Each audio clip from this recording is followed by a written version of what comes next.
5 o'clock, that's what I've got. I call the meeting of this workshop to order at this time.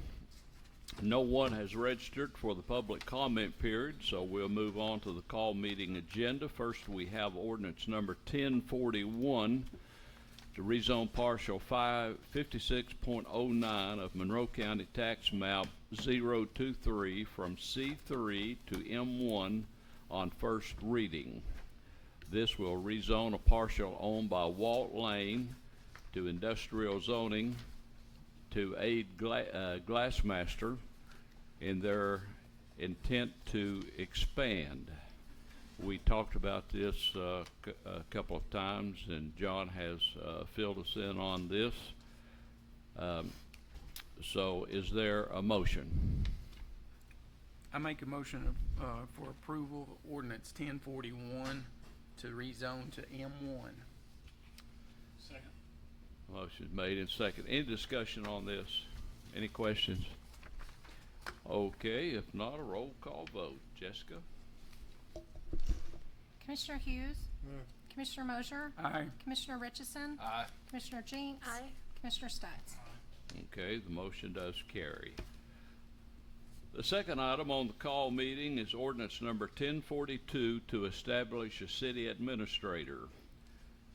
We can do this in two ways. We have advertised for this as a call meeting item, and we have also put it on the agenda for the committee discussion. If someone is ready to make a motion, we can discuss it in this call meeting and take action. If a motion is not ready, we can table the item and review this as a committee following the workshop. John is going to review the change he made since the last meeting, and then you can decide if you want to move forward with the motion or table it to the committee. John? Last meeting. No, you're not on. Test. At the last meeting, I suggested that it be tabled because I had received a suggestion from one of you all. It was Commissioner Stutz. Still can't hear? I can't barely.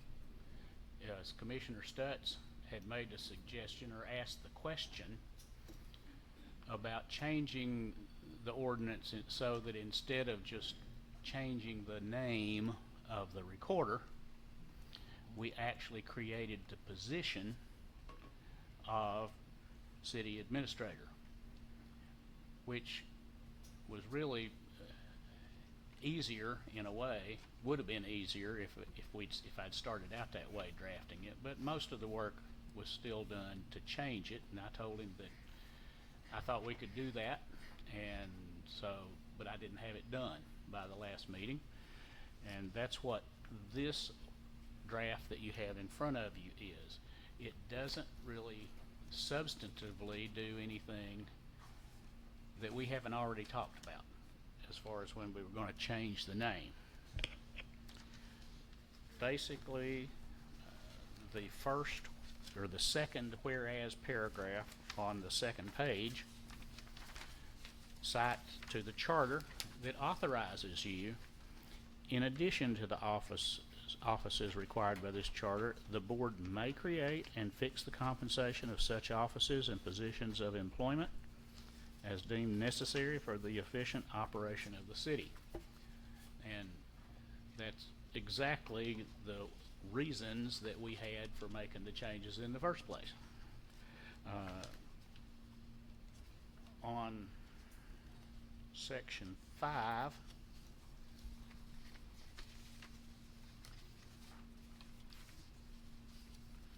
B, it makes clear that what we're doing is adding the position of city administrator as a distinct position from the recorder and the city clerk. So this is an additional position that that you, as the commissioners, once you created it, You may or may not fill the positions of recorder or city clerk with the city administrator. We've talked about having those be separate people, and I think maybe it's still envisioned that we would do that. But looking toward temporarily right now, before we get, when we first get this going, I think that Jessica as the city administrator would still be the city recorder and the city clerk. If you fill those positions as separate, distinct positions with people we have now, we have an employee now in the office staff who already qualifies to be a city recorder, and in several months, less than a year, we'll have another employee who will be qualified to be appointed as a city clerk.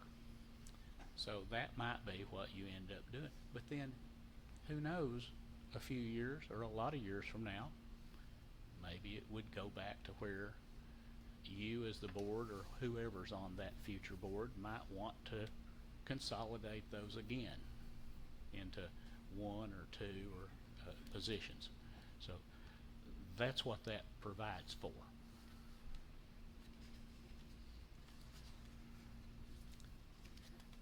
And everything else is the same as it was in the ordinance that you've reviewed before. I think except for section 10 on the very last page. Title, section 4202 of the personnel system is a definitions section, and it defines the human resources officer as the city recorder, and this would just change that to the city administrator.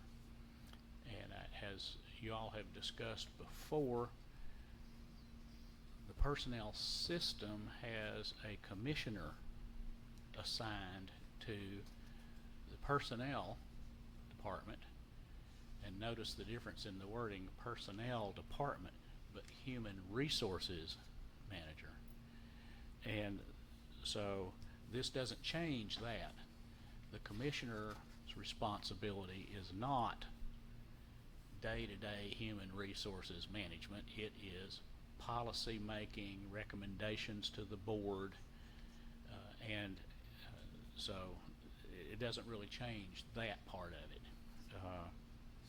And then finally, this is an addition to the ordinance that wasn't part of it at all before, is the footnote at the bottom of the very last page incorporates the organizational chart that I think you all have all been provided, that I think shows exactly what we have been doing and what has existed already, but it inserts the new position of the city administrator. And if you pass this, I think it'll accurately reflect everything that's in the code, actually. And those are what's changed since we had discussions of the drafts before. I would suggest that if you want more time to look at the details and maybe have changes to make in the details of it, that you go ahead and pass it on first reading, and whatever changes you want to make can be made then amendments before it's passed, before it's considered on second reading. And if you find something really major that any of you have a problem with, of course it could be tabled on second reading as it has been before, but I think we're close enough to an end product that it'd be good to go ahead and pass it on first reading. Under the city administrator shall, down, I guess, 5, supervise and coordinate all administrative activities of each department. I thought we had discussed that the city administrator wouldn't have any authority over any department head or department. But yet, Yeah, that's Right, why, that's why I'm saying, that's why I use those words very particularly, supervise and coordinate.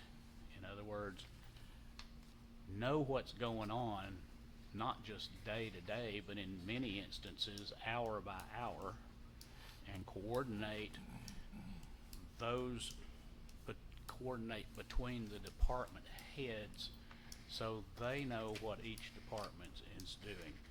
There's no, and this is the sort of thing I was talking about, you might want to change some of the wording, but it doesn't actually give the city administrator any authority over any of the commissioners. And I had hoped that maybe, and this might be something, some of you might want to have some additional input on the organizational chart, but I thought it sort of, the organizational chart helped make it clear that the city administrator does not have any authority as to the operation of any of the departments over the department commissioner who's assigned. Yeah, here it is. You can see on the very broadest part of it that we're not really even talking about, the city attorney and city judge are completely separate. Don't have anything to do with any of the authority. The public library and the utility board is completely separate. Doesn't have anything to do with any of this. All of you, as the mayor and board of commissioners, are the governing body at the very top, and then individually, as appointed commissioners for each department, you're on the next level. And you see the city administrator is on that same level with the department head, the department commissioners, but is not over them, not above them, has no authority over any of the individual commissioners. So that's, and the city administrator then, as a department on the same level as a department commissioner over the general administration department, which is, it shows who those are, or what those authorities are. And so you're correct, we have talked about that, and I think that this language covers but that. it still says how all administrative activities of each department. Right, that's like, for instance, Can you point out the salaries Can you and- point out the section that you're reading Oh. from, Mayor? City administrator shall, I don't know, Section don't have the 7. page number. I guess I should have numbered all the Section pages. 7, All right, I was looking at 5. second page of that. Supervise and coordinate all administrative. Yeah. Also, in addition to why I chose the word supervise and coordinate was the adjective there, administrative activities. For instance, payroll. For all of the things that the office staff does for all of the departments that are not what they do or how they do the actual job of the department. Not how the police, how the street departments clean and maintain the streets, paint and pour concrete, not how any of the departments actually do their work, but the administrative activities. And if there's some better way to word that, I'd be happy to make the changes.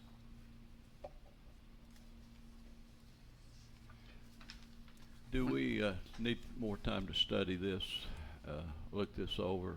When I read that, I took it as just coordination of departments, not the running of the departments, and coordination of the administrative activities, not the day-to-day.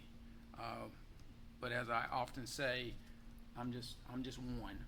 So, I mean, if anybody else has anything else, please speak up. But my interpretation of that was purely as it states, coordination of that admin, not running of the department. Well, or even something as simple as every day, like when we have a festival, July 4th, and we know there's a person who knows kind of what sort of manpower we need, and that person could know that we've got 4 from the street department and 3 from Parks and Recs, and that the police are gonna have their people on staff, and fire department's ready to respond if they need to, that sort of thing.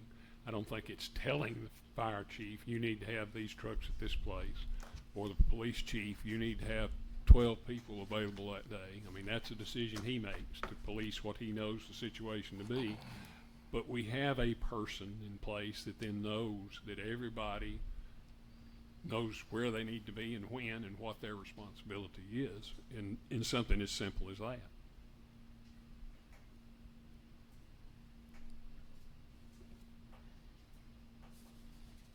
But what it says is all administrative activities of each department. That's right, but it says also supervise.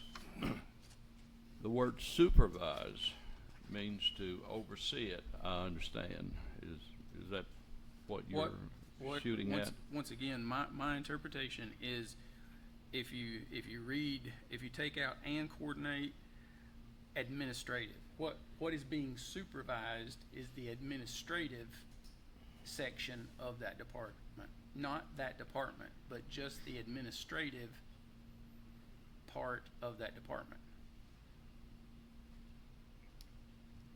I mean, I can see where you're coming from, Mayor, with the word in there.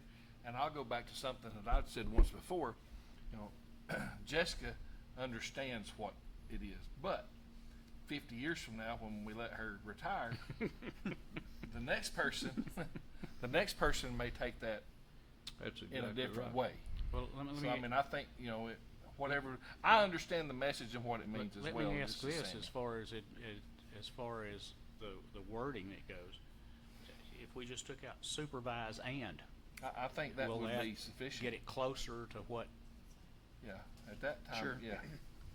Well, when I lived in supervised means you was boss.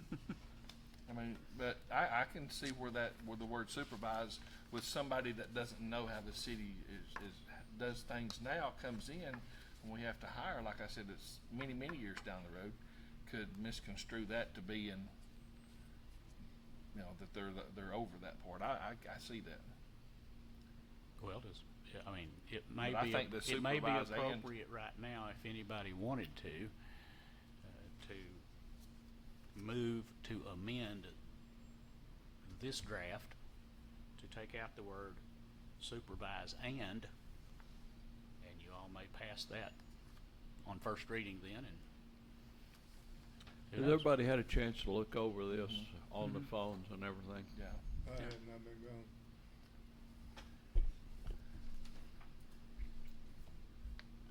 I know that there were questions, Jim, that you had once before. Have those all been addressed with the updates? Yeah, and Okay. in fairness to John, he knowed I'm the one that sort of sent him the note. I guess as I thought about it more, it seemed like we were trying to force pushing this title into the recorder's office, and it just didn't seem to want Right. to work. I thought this way it would be clear that this person is an administrative person, separate and apart from what the recorder does, and that we would still have a city recorder appointed.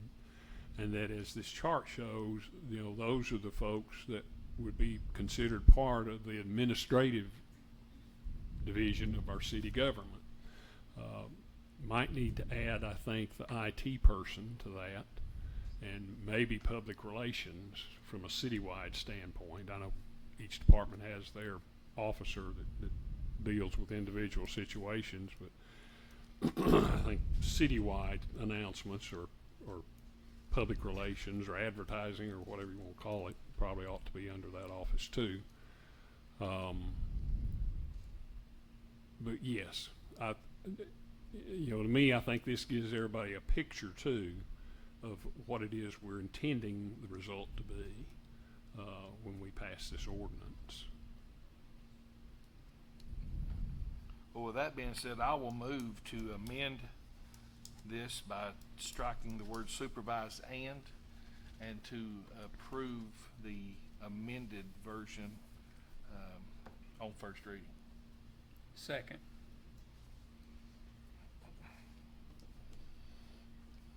What are we going to amend it to? What wording, John? In the section Yeah. that you brought up, just strike Yeah. supervise and. Okay. Okay, we got a motion second. All in favor? Aye. Aye. Roll call. Now, let's clear what we're voting on. We're What are we voting on? We are voting on striking. Have you got your, Yeah, I marked that out. okay. To, Well, the motion as it stands is to make that amendment and to pass it on first reading. pass this, the whole ordinance on first reading. Right, as amended. Yeah. Okay, Roll call. roll call. Commissioner Hughes, Aye. Commissioner Mosier, Aye. Commissioner Richardson, Aye. Commissioner Jinks, Commissioner Stats. Aye. Okay, motion does carry. In the workshop discussion, we received information back from INTAS that we would have to deed the building, the blue building that we've been talking about, to our Industrial Development Board if it was to be used for commercial purposes. That's the one that we had Jerry Lynch come before us wanting to put a brewery down there. And Jessica has been in touch with MTAS, and they say we have to deed the building to the Industrial Development Board for commercial purposes. Do we want to have a discussion on what we want to do with this building, or give it over to the Industrial Development Board? What's the wishes of the board? I'll open the board up for comment. I think there was a little bit more to it than just deeding it over to the industrial board. When I was reading through that, my understanding was as a city, we just can't go into the rental business, and obviously the industrial board can do something a little bit different, but it was a little bit more in depth. I think there's other uses that can be looked at, and I would like to see, just a whole workshop session. We can do it right now, but on uses that we would like to see. I know that there's been discussion of additional pickleball courts that could be put in there and have covered, but just to blanketly, especially after finding out the in-depth procedures that it takes to lease, and it would be outside of our control as a board and be in the hands of someone else, I would like further discussion on the possibilities of it. So I'm not opposed to it, just not yet moving it into the industrial board hands to do so. And wasn't there also something about the funding? Like if we decided to do that, we would have to change the funding that we purchase it with? They did question the use of the ARPA funds, which is how we purchased it, which was COVID money. Because when we did our initial plan to the federal government about how we were using those COVID funds, we said that we would be using that purchase for community center. So like public recreational purposes, basically. So it's not, we would have two options. We could either approach back to our funding source and say, hey, we're changing this and we're going to use it for something else instead. We're going to deed it to our Industrial Development Board for commercial purposes. There were a lot of caveats in that funding about how it couldn't benefit certain things, so we'd have to double check on that.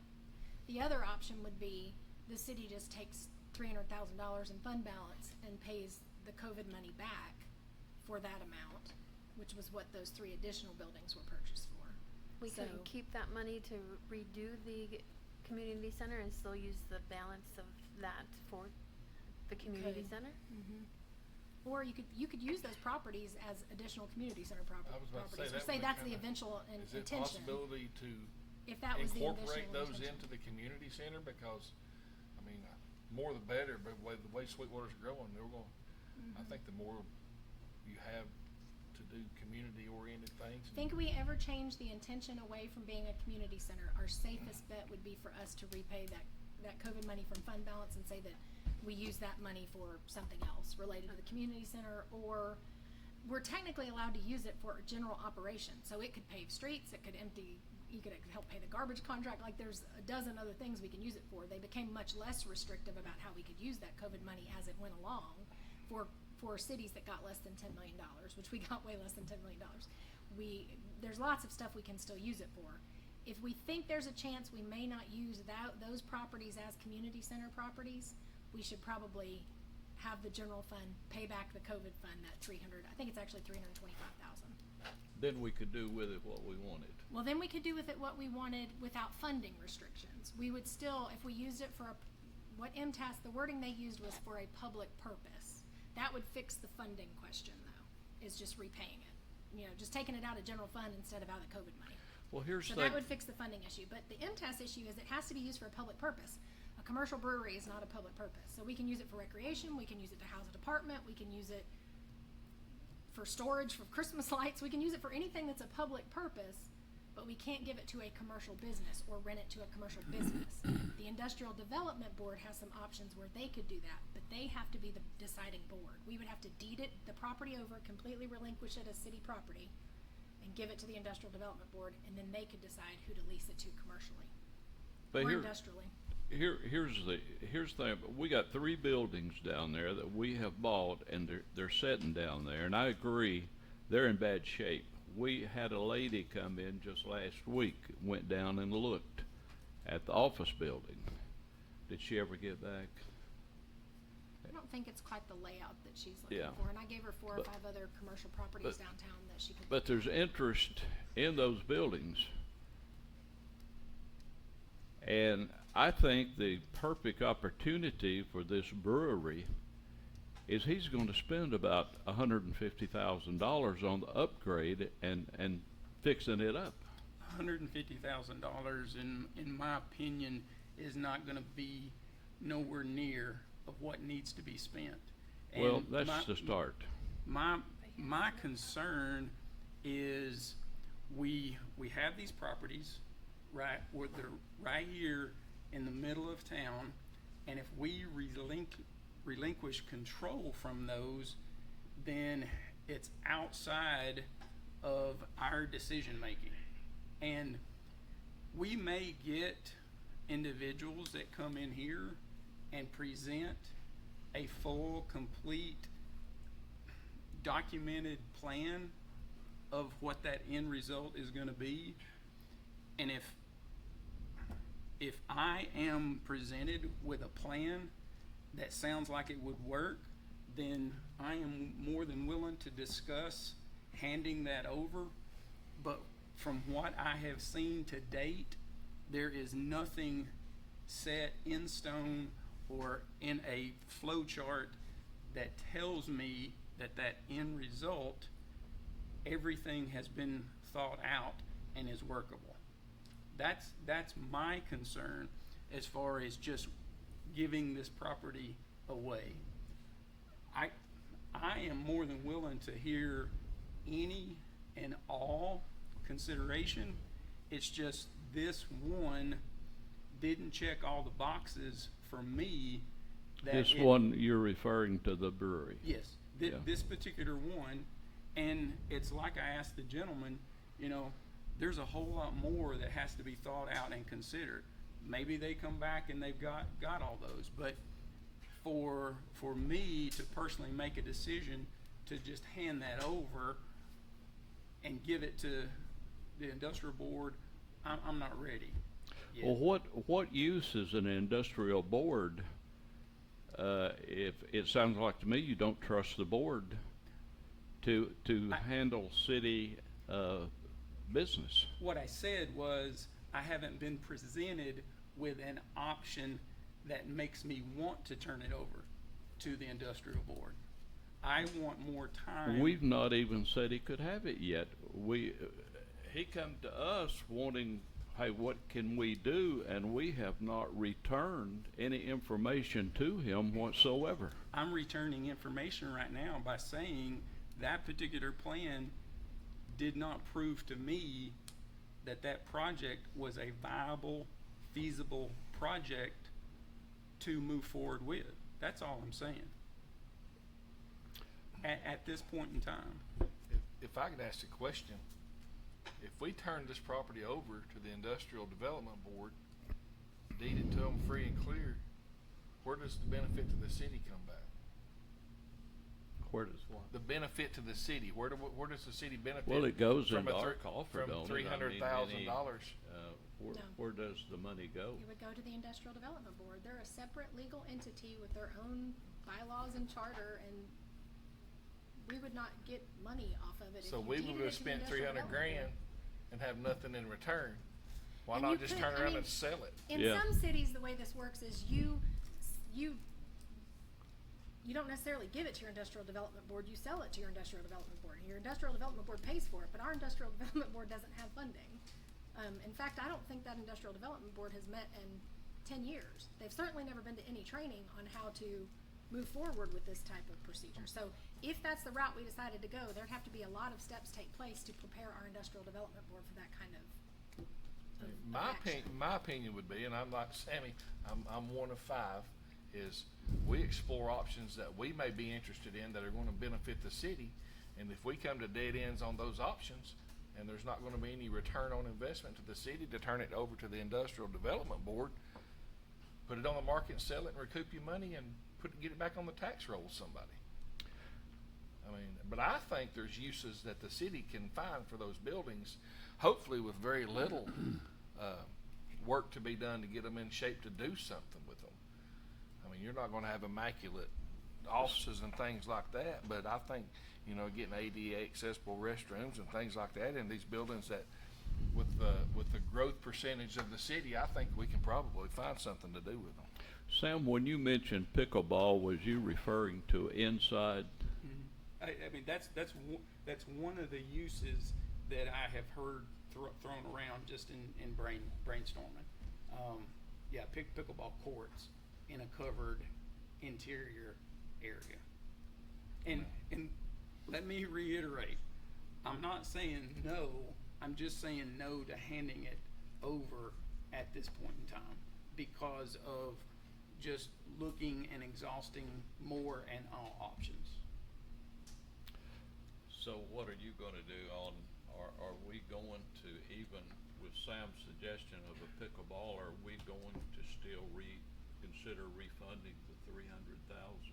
Would we have to do that if we No, use it? if it's any kind of recreational purpose, community center, even if you did meeting rooms there, I mean, as long as the city owned it, it was for a public purpose, and what we said we were using it as is community center property.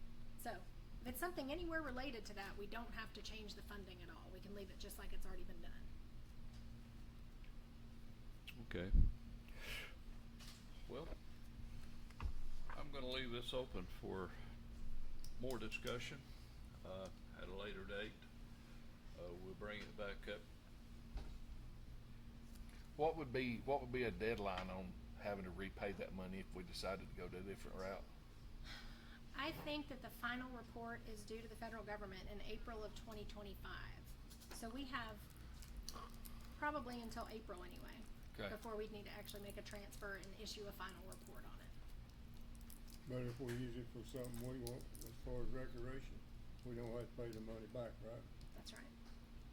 What about the other two Well, we bills? won't have to pay the money back anyway. I think that we would either have to ask them for a change in use of the money, which I think they would probably grant, honestly, or we would just put general fund money in there and use that money for something else. Like, I mean, honestly, it's semantics. You're making an even trade here. Yeah. Okay, the 300,000 I used on paving, I spend it out of COVID money instead because that was an eligible use. There's so much that's eligible with COVID money that it's not, I don't even know if we need to call it repayment as much as moving that money around. Just reallocating it from a different. Okay. Do you have something? Yes, the federal government broke, so do we have to send, in the law, do we have to send our federal taxes to the federal government? To the law in the city ordinance? Is this in order? So we have to send it? I'm trying to get money. I can't understand it. They could be I- right. I don't think that's in order, correct? It's, Yeah. it's only if one of you Okay. all wants to grant. Thank you. Okay, we're gonna move on here. This is not the time for this discussion. So, what about the other two buildings, that we've got down there? Can the city find a use? You think the city can find a use for those, like Commissioner Jinks? Do you have any kind of, maybe to put equipment? Yeah, we could probably use anything you let us use. So, yeah, we could, some of our lean-to buildings and stuff like that need to be repaired and stuff like that. So if you had open building space, we could definitely use it. Okay, we can talk about that too. Okay, we'll table this to a later discussion. Move along.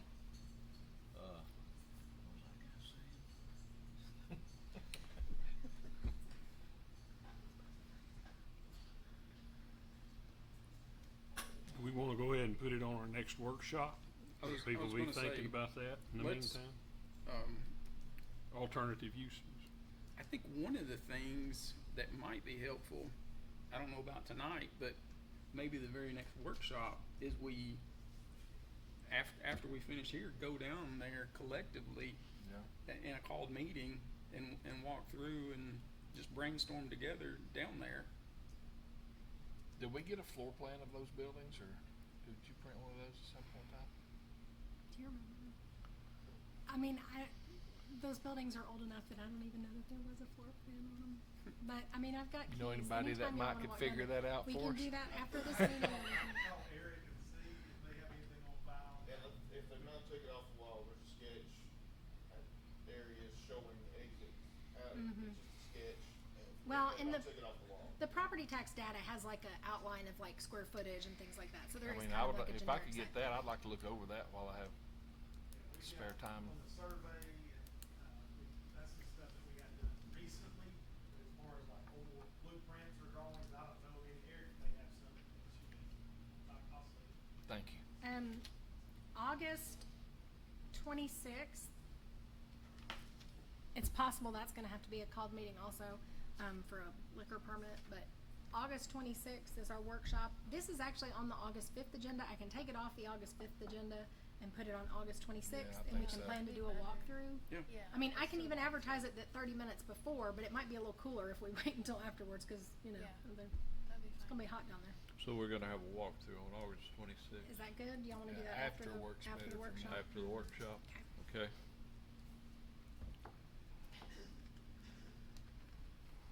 Speaking of,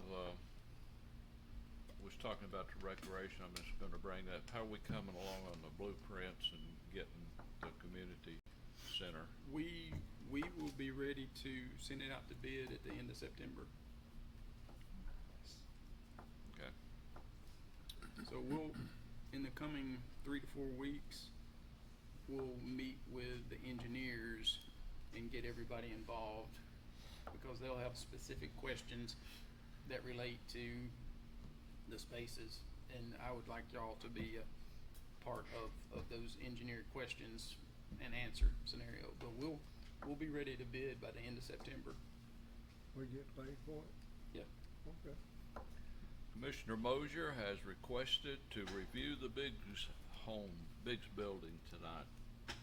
So Sam? the reason I asked this to be put on, obviously old buildings falling down are near and dear to my heart. And I just don't want this one to go any further than it is. Jessica and I have been working and trying to get, is it two rounds 2 grants. that we've put in for, but we hadn't been selected for those.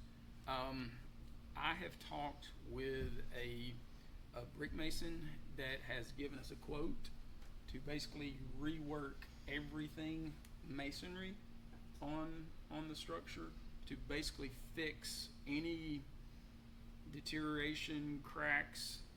He'll repoint the entire structure on the exterior and get that exterior structure in place and set to go. Now, that's masonry only, and obviously that's the biggest piece, part, and component. But to do that, his bid was, what I say, 32.5, and that's just one quote. But the longer that time goes on and we don't fix it, the worse it's going to get. So what I asked Jessica to put this on is, what would the pleasure of the board be? Would you guys be okay with us looking for funding throughout the whole budget and coming up with that amount and moving forward and at least getting that main structure in place? My question, kind of after the fact, to Jessica, these grants are not reactive or proactive. We couldn't get it and use the money after. They're not gonna allow us to do anything retroactively. Yes, So if we that's went the ahead word. and hired the person and paid them now, that's never gonna be able to be reimbursable by grant funding. Okay. There was one other grant I found this week, but the maximum we can apply for on it is $7,500. That is one that if I apply for it, I think the deadline is early next month, mid-August maybe. Usually we know by October, so that's a little bit quicker turnaround. We usually get those grants when we apply for them. 7,500 is the max on that though. So I mean, That's 7,500. That's hard to that's say. part of it, yeah. Anything would. And the other grant that we've been applying for, we're allowed to reapply for it every quarter, and we've applied for $50,000 2 quarters in a row. We haven't gotten it, but it is a nationwide grant, and it's very competitive. Only Main Street organizations can apply for it, so that narrows down the pot quite a bit. But we'll continue applying for that one also. But it's one of those things that, yes, we took it on, we accepted it, we need to move on it. But like I say, once again, I'm willing to go down on a Saturday and take the front porch off and just remove things that don't need to be there. But in discussion, would you guys be open to us at least moving forward with, getting that main structure, the brick, the masonry portion, fixed, repaired, and watertight?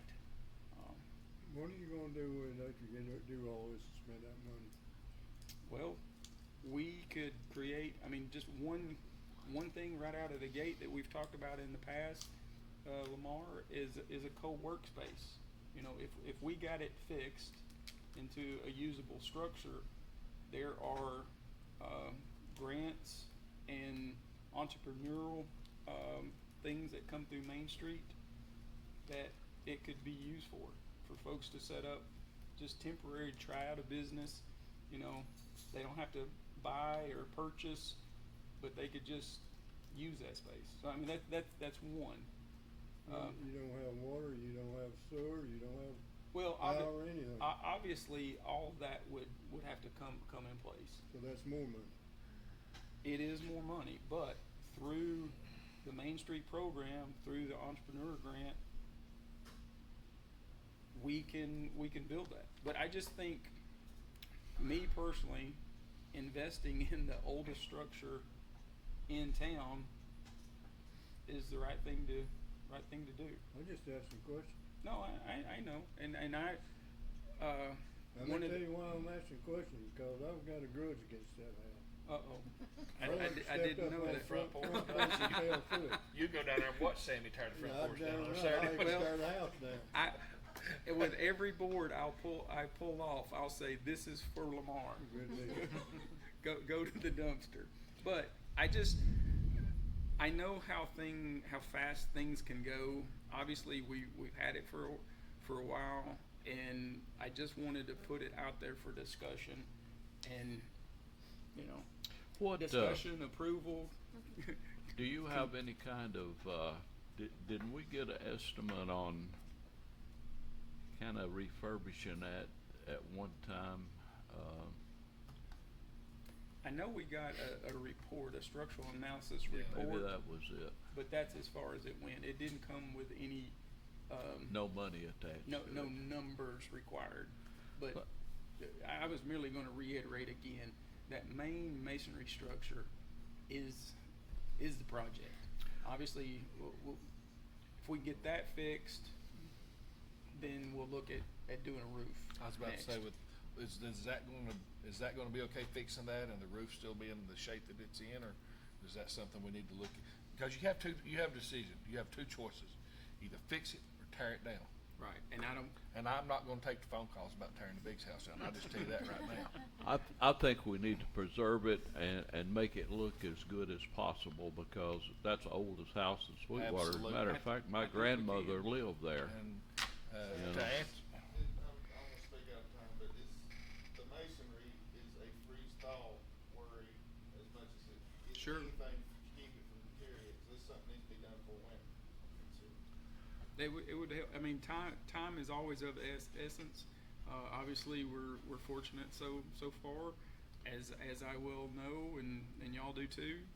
They could change before we finish this meeting, but that's why I asked for it to be put on here for discussion. will there have to be, how many, estimates will you need?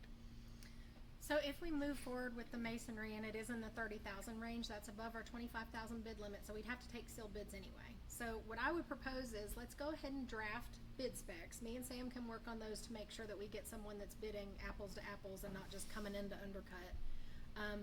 We have to advertise that for a couple of weeks. We could open that up in that August workshop, because it's gonna have to be a called meeting anyway, most likely. We could open them up there and then decide whether we want to move forward with it or not. And at that point, I'll have the books closed for this last year, so I'll know if we return money to fund balance and how much that would be and how much we earned off interest that we were not budgeting on and expecting. And that may actually be the pot of money that we say we want to allocate towards this. Could But you- it might give you a little bit more Could the bid perspective specs on- include a deadline for it to be done? Oh yeah. Yeah, and usually they do. Usually our bid specs do say this project has to be completed by such and such time. And that's become even more important because contractors like to put bids in on things and then not do them for a year, so. Do you need a motion to do that? No, if Yeah. if there's enough people interested for us to take bids on it and have a formal Absolutely. price, then I'll just go ahead and run that ad. So Sam, you and I can get together and do some bid specs. We'll do it. Because I don't know anything about masonry. We'll do it. In the meantime, is there any way, Commissioner Jinks, you could clean up around there, maybe take a bush hog? I'm serious. and I'll cut- go down on I Saturday. think John Campbell actually met with Eric Thompson just a couple weeks about this, right? It, You and Eric it looks kinda- bad. Y'all And I got think we're enough gonna to take do. the porches off too. I think some of the porch work and stuff like that, we're Okay. planning on taking off. I'm sorry. If I could make a comment, just a recommendation, that none of you commissioners lift a hand to do anything on that property unless you come by my office and sign an assumption of the risk and indemnification agreement, because you all are not employees of the city. Do Volunteer you work want day. me to do bid specs for the roof also? Do you want it to be the masonry and the roof, or do we wanna say I just think it so. doing the the masonry if we're not We gonna definitely cut could the do that. And are we okay with allowing two different contractors to only bid portions of that? Like a Yeah. masonry Yeah. contract, like we're not Yes. requiring a GC do both. We're No. saying, No. you can submit It's for not just the roof, turnkey. you can submit for just the masonry. I think you would prefer it that way. Absolutely. Yeah. What did you say about cleaning up around there, John? It's been a couple months ago, Eric and I went down there just to kind of mark the trees that they would want to see, because Eric, one time was the liaison for the street department to the tree board. But anyway, we're kind of marking the ones that we want to keep, and the ones that we can thin out or cut down that were overgrowing even into the, near the foundation. Right. But that was the other thing, is maybe get some of these trees out of here, cleaned up, but then also maybe tear off those porch can tear the porches have out. the time and resources to do that. So, we can coordinate that. I can talk to Joanna and David just to see what their schedules look like. With y'all's blessing, I am obviously wouldn't want to do anything to pay for the structure itself, but if it's just It's okay. a freestanding deck, which I believe it is, not attached to the home or the foundation, then it's just a Need matter to be of careful. being delicate when we take it apart. And also important to note, it's not original to the structure. Neither of the decks or Yeah, the no, porches it's are a original to the hazard structure. if it falls through. Like the one said, it's not safe. So, Okay. Y'all's blessing and I think, schedules of the street department. Yeah, we'll work I that out. think it'd help to just clean it up around there a little bit and cut. And also, we need to preserve that spring too. There's a spring, that's the first, I believe it's the first water source of Sweetwater came out of that spring. Okay. People, that's where they got it from. All right. Talk about too, in their discussion, we'll have to be real careful about getting close to that water source. We can't just go cutting trees and doing stuff off that creek drain, because it's in the state projects and things like that. So we want to just kind of clean up around the houses. Okay. All right, Thank you, moving guys. Thank you. moving along. Jessica has, update on several items. All right, so since last month's report, this group attended the MTAS Rural Community Leadership Program. It's the first of 4 sessions. It is an all-day session. This one was on leadership and strategic planning. So thanks to all commissioners and all departments for being represented at that meeting. It was good training, and we have 3 more sessions, one in August, one in September, and one in October, and we'll be going to those. The COVID spend plan, which we kind of touched on briefly, the interest that we've earned since our initial deposit from the federal government is $106,484. So we have a total uncommitted balance, meaning we did not assign this money to be spent on anything in particular, of $110,810. That's almost all interest that we earned on that money, and I did keep it separate in a separate account with that. It's in the investment account, LGIP. It's paying over 5% right now. So we're still earning interest on top of interest. As Albert Einstein said, the greatest power on earth is compound interest, and this is showing us. So that's a little extra that we weren't anticipating. We'll have more details on that when I close the books and do a quarterly financial report in August. Technology, our bank was bought out. So I went ahead and made the decision to pay payroll a day early, because the cutoff day that they were rolling to the new bank was on the 15th, which was our large payroll. So I just went ahead and told Julie to do payroll dated the 12th instead. I'm glad I did that, because the following week was a total cluster. It's been a real challenge, and it's terrible that it's happening at the end of our fiscal year and the beginning of the new fiscal year. So that has caused a lot of heartburn in the office, and is still causing heartburn. I've never been more grateful that we have an IT position. Landon Purdy was actually out sick today, so I don't even get to brag on him with him here, but Friday, when the world stopped for a little while, he was able to get the city back up and running in a couple of hours. So I was so grateful to have that position. Some of the additional duties that we've thrown onto him that I just want to make you all aware of, he's doing a lot of our audio-visual work. He's who researched and installed the new camera that's on YouTube. Our views on YouTube now for these meetings went from like 60 to over 100 almost every meeting. So I do think having a better quality camera, better sound has made people, watch those videos more.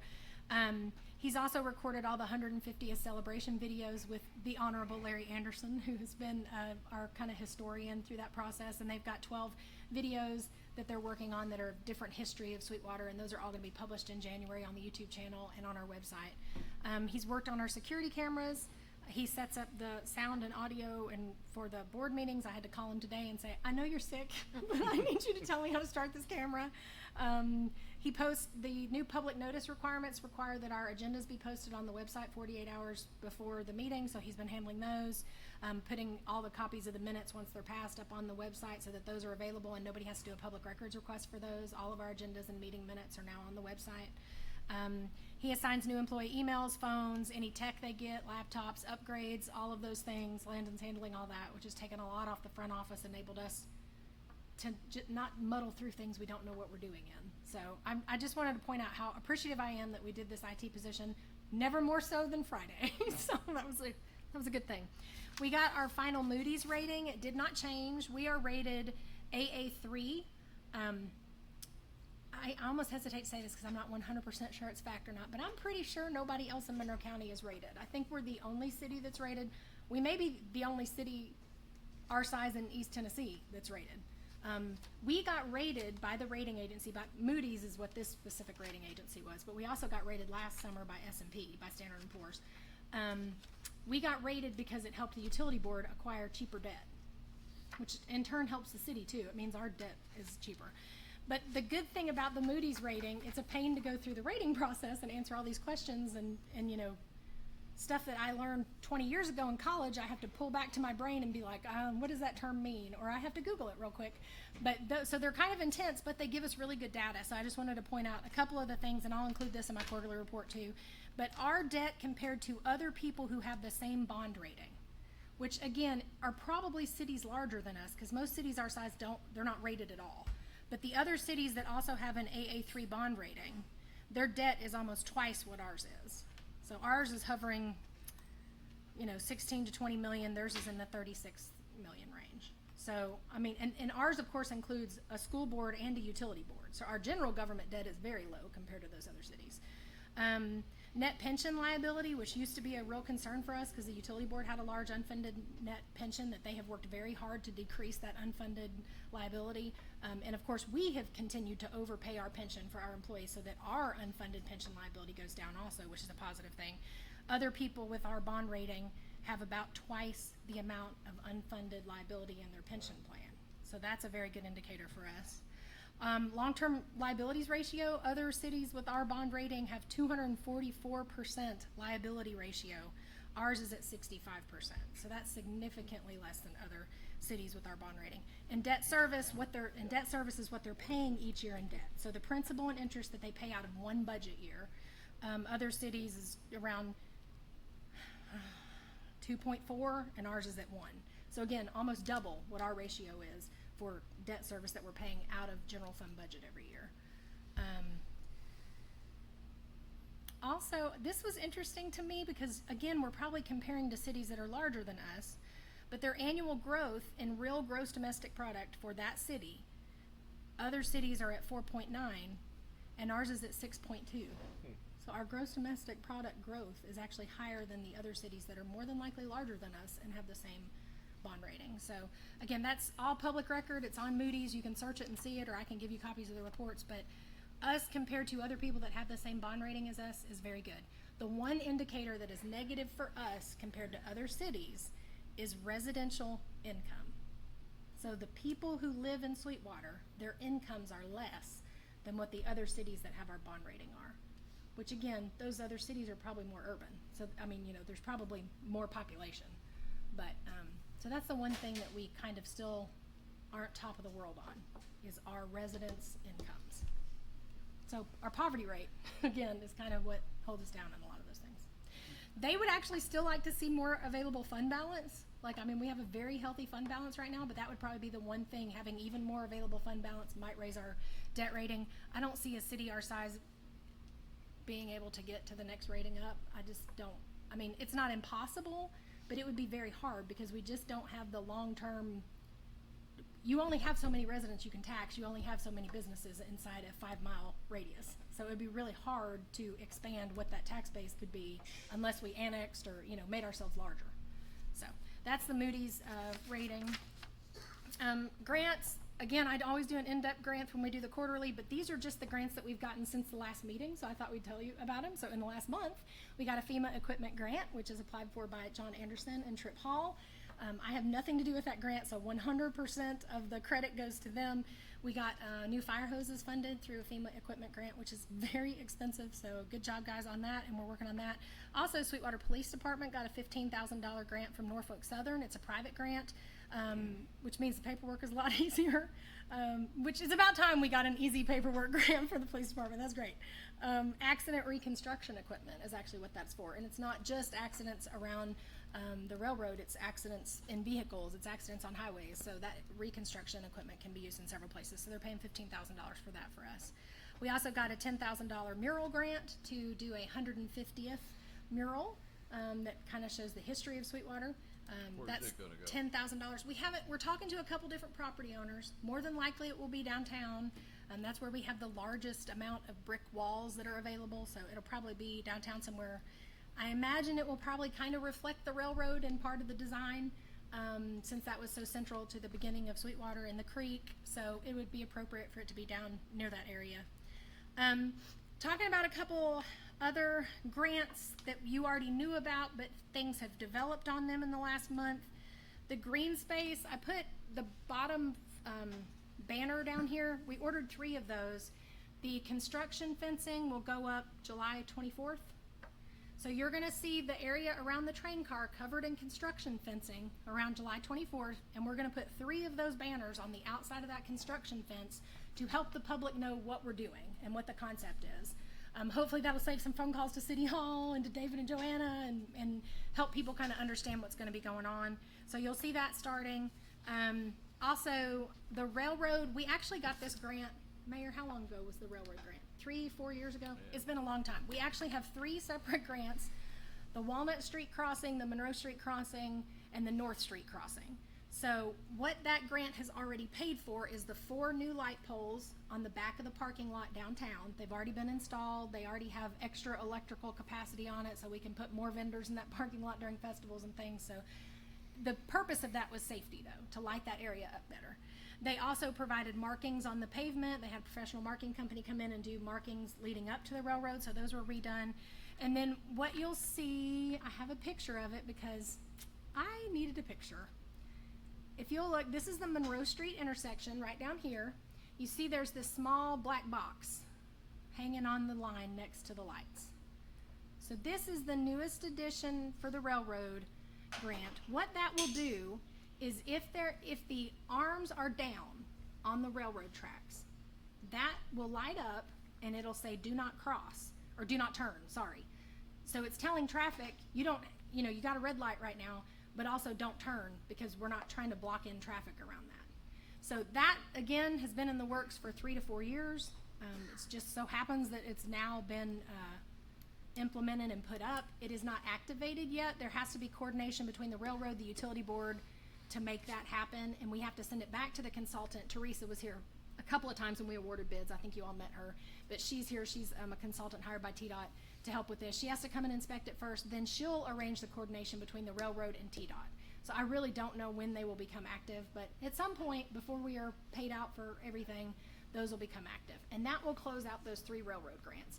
Then we still have 2 of those railroad grants. Then we still have some work to do on the North Street crossing that'll be similar to this for that railroad crossing.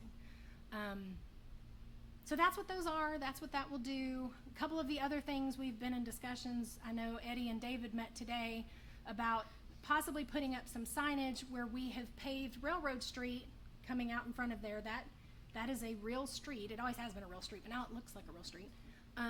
Putting some signage there telling people not to block that intersection when they're coming out of Railroad Street next to those railroad tracks. So you may see some additional signage down there. We did want the whole board to agree that that's what they wanted, with additional signage down there. Signage can really clutter things up.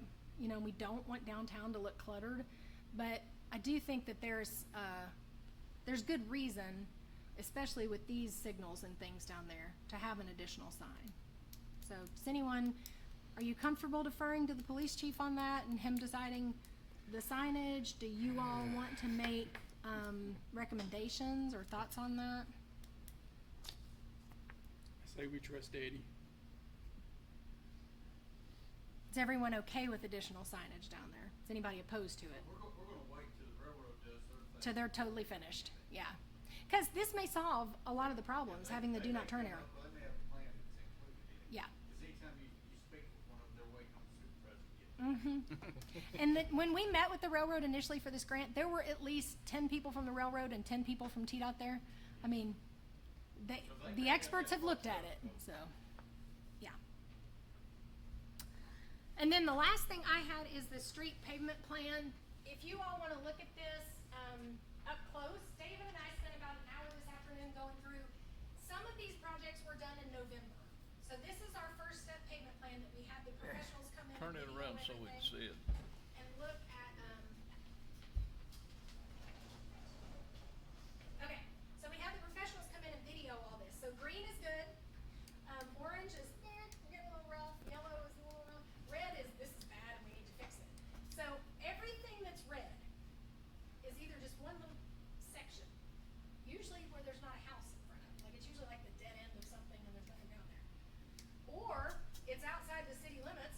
then it's not our problem.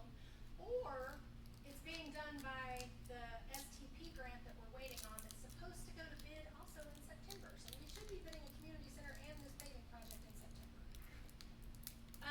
A lot of the orange places have been fixed by David and his crew using the hot box. And the hot box, y'all, it's a game changer. It has done, when we're used to throw cold mix into a hole and 2 weeks later it was back out again and it was like we never patched it to begin with.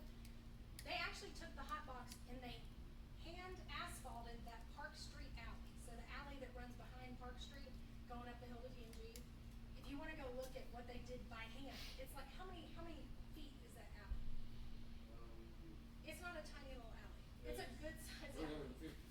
350 feet they hand asphalted. But that kinda shows you what the hot box can do. So every place there's a sticker on here is someplace they have either patched or they've hand asphalted with the hot box since November. Most of it happened in June, really. Yes, Boykin Street is the other one. It was on the 10-year paving plan, and we're gonna get to remove it off the 10-year paving plan. We had estimated it would be $8,000 just in materials. It came in around $6,500 in materials, and our guys did all the work. We didn't have to contract it out. So,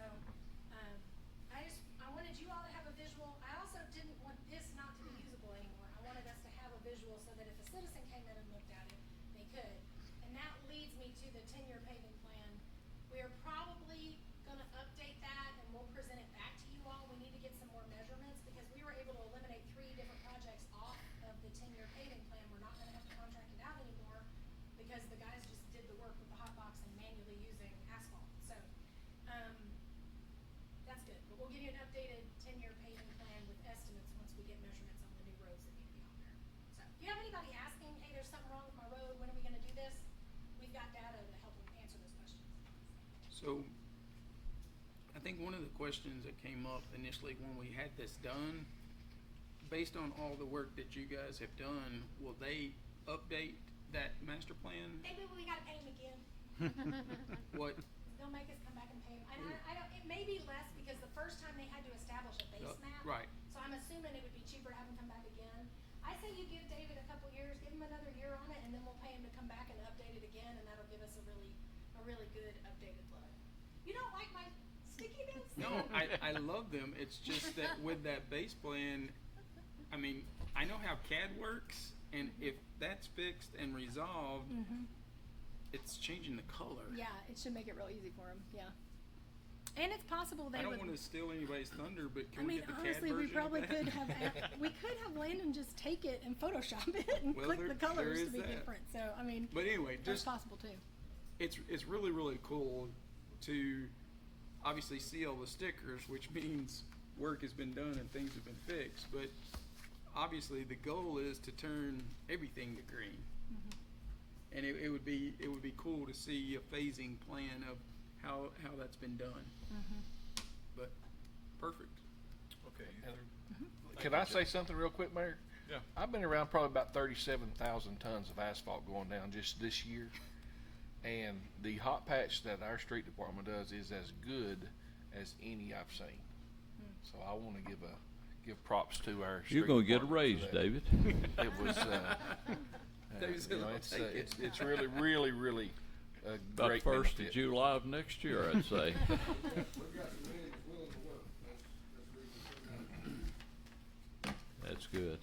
Were Good. these folks surveying our sidewalks as well? They did. Did they ever finish that? You know what? I need to follow back up on that because I don't know if I ever saw the final sidewalk. Very good question, Jim. What did we ever, where does the sidewalk that Alan brought up 3 or 4 years ago out Monroe Street, where does that stay? So Where's it? we had that looked at by, what was it, Barger? Is Barger Warner? Barge design. Thank you. And that was gonna be like a multi-million-dollar project. So at this time, unless we get something major changes, that's not on our plan. It has to do with the topography and the right-of-way available. I mean, to, And retaining walls, there would be massive retaining walls, to make re-putting it, in steps. sorry, I'm so sorry. Take it away, Sam. I was merely gonna say to make that work the way it needs to work with the parameters and the clearances involved, It would be basically a retaining wall from the church to Engelman Park. I mean, I'm kind of exaggerating, but not really. Just a little, but it would be a huge retaining wall, and it would be massive. I think the last time we brought this up, we mentioned maybe applying for, once we close this multimodal grant Yes. out, potentially applying for a multimodal grant for it, because the cost was so high, but a multimodal grant match is only 5%. That's palatable. Like, we could probably handle $1 million sidewalk if it was only a 5% match, but it's a big project. It's out of anyone we sent to that engineer, that was the one that was going to be the most Yeah. expensive. On the August meeting, we will have minutes and distributions. We'll have public hearing, second reading on several ordinances. 1038 ordinance to close the alley off of McCaslin. 1039 to rezone the Archer property off Highway 11. 1040 to do the final budget amendment for June 30th, 2024. Ordinance number 1041, the rezoning we passed tonight on first reading. And 1042, the city administrator ordinance. Then we'll have several board appointments. Does anyone have any follow-up on any of the items that we've talked about, or anything to bring up before the board before we adjourn? Do we know the status on the TMG tax sale? Yeah.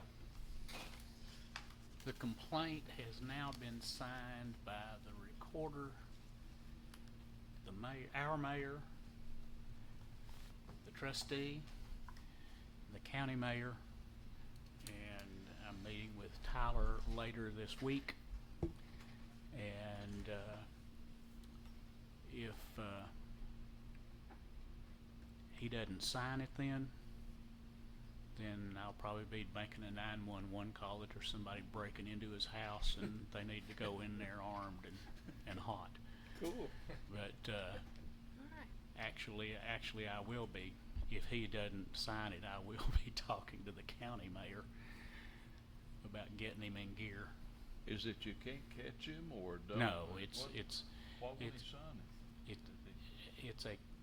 it's a common problem with him and with many people who think that due diligence means they have to overanalyze everything that's already been done. Can we forge his name? You have a Okay. right to remain silent. Okay, quick department head report. John? She stole my information about the grant. It's a grant to replace a hose grant that we got 15 years ago. We've slowly dwindled it down, and we were lucky to get another grant, so we've been working on that, trying to get stuff found and what we want. And other than that, we got everything's up and running, going smooth right now. Got a full staff? Yeah. Okay. David? Been a lot of patching, been painting crosswalks around the school.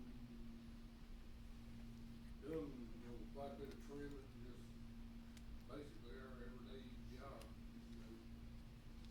The gates have been working real well, as far as at the dump and at the garage. I would say we cut the trash intake by 90%.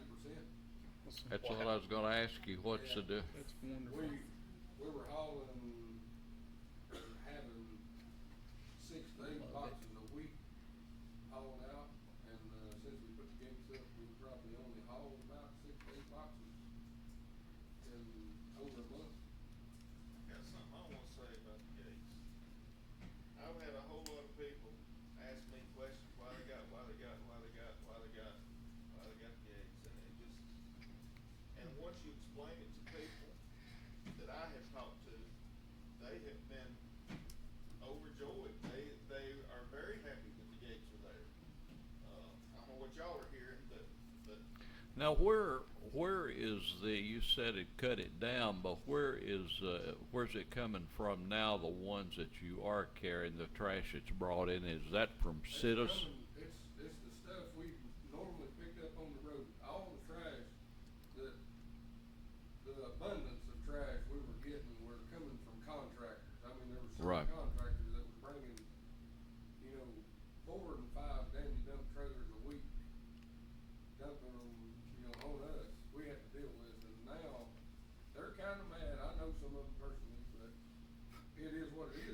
our responsibility to haul off their trash. They need to put I that mean, in I their know when I do a contract. job, I've got to take my own trash off, you know. So it's not citizens that's bringing in, No, yeah, okay. Have you seen a reduction out at the other place? yeah, big time.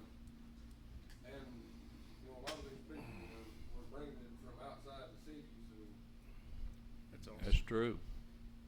That's awesome. they don't have anywhere to put it, you know. if it Speaking was of coming following the from rules. inside the city, they just put it- So reckon where they're taking it to the, Who cares? yeah. Well, they're not dumping it out here off in some field or, They may be, but I mean, you've not seen it. That's a county problem. Yeah. But that's what I found when you explained to them what was happening, people that's asked and initially fussing about it, once you explained to them that this is what was happening, oh, well, that's a great idea. Like me personally, that's just, I know y'all hear all negative stuff, so I want to add that. I'm anxious to see the numbers as far as how much we cut it. It's gonna be a lot, yeah. Okay, thank you, David. Sean? Well, this past Saturday, we had a, I don't know if you noticed or not, we had a triathlon in town. Probably 100 or so racers come from, I talked to a guy that come from Boston. Oh. And a triathlon in Sweetwater. So, we had that going on. This Saturday, we've got the Little League Jamboree, football jamboree happening, so preparing for that. We still have 2 Dixie youth baseball teams playing. So they made it through state tournaments. Still moving on. Team I think Tennessee's. they're going to Louisiana or somewhere. And then junior high soccer started using our facilities tonight, so we're staying busy. Okay. Eddie? Everything's going well, like the others said, everything's picked up, and we've been working well with David, fire department, all the departments, school getting ready to start, believe it or not. Just a couple of weeks off, and, street department's getting all the markings done. We've got two new graduates, 2 officers that, have been with the schools for a full year. They were hired in on the grant that the governor did, and he did, we got that grant again this year. So our school resource officers are paid through it, we got it. Those 2 officers, got their state certification through the School Resource Officer Association. And they went through their training, last week, or week, we went to Montana and got those in Brandon Canceller and, James Willett Monken. So we got those guys squared away. And, I hope it's just something that we never have to use, but I was talking to both of them on our way back, and they were like, Chief, you realize this is about 4 times you sent us to alert training. And I said, well, I hope that we all get it enough that it just comes second nature, and that way if you have to do it, and for all of you, I know that you're aware of what that is, but the alert, the active shooter training that the officers go through. So every one of our officers has been through that multiple times, and it's just something that you always prepare for, and it's not just for schools, I mean, it's for public buildings and anything like that that you think it may be a threat. And, that's just something we stay focused on. We've got the National Night Out be coming up the first Tuesday, next month. And, that's kind of a big going back to school and closing the pool and everybody kind of gathering together, all the departments. Couldn't be done without every department in the city. And, I look for a great outcome out of this year. And, it's about what we've got. Turn them over to them. Thank you, Eddie. John? Everything's going well, planning department, still busy. Our folks looking to move here and get a part of what we're doing here in Sweetwater, whether it's residential, commercial, industrial, a lot of people just on phone calls. The build outs that you, I guess, seen now that we talked about in our quarterly update, the Dollar Tree, fast pace, those kind of things have kind of wrapped up now, the Wendy's, but, it's just the next one down the line, so we really need to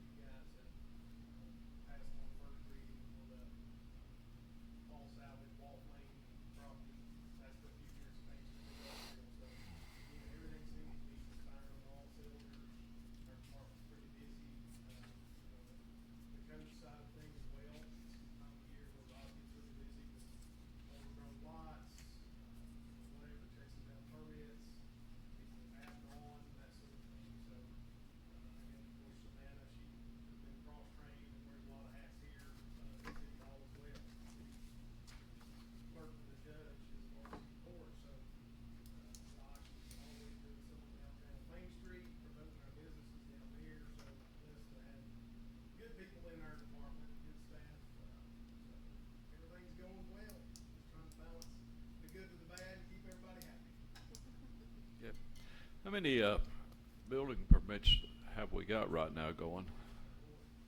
Has it dropped considerably? Residential, I wouldn't say considerably, it has dropped just because of availability.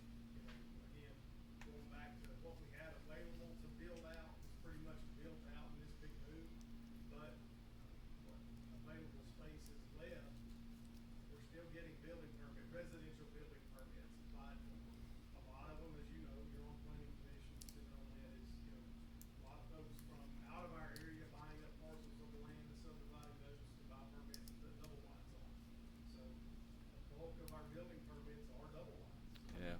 So, yeah, we're still issuing residential permits. We don't have that one big development except for the next phase of Willow Creek. We already took which care is of that. currently in the planning phases for that next build out, putting in infrastructure and that sort of thing. Okay.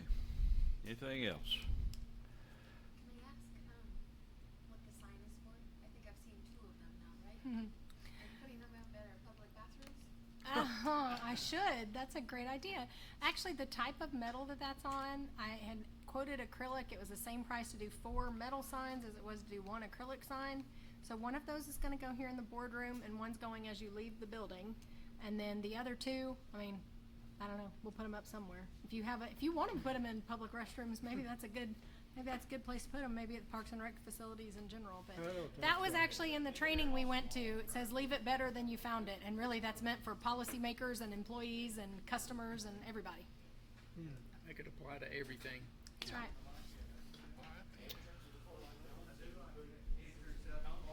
Yeah.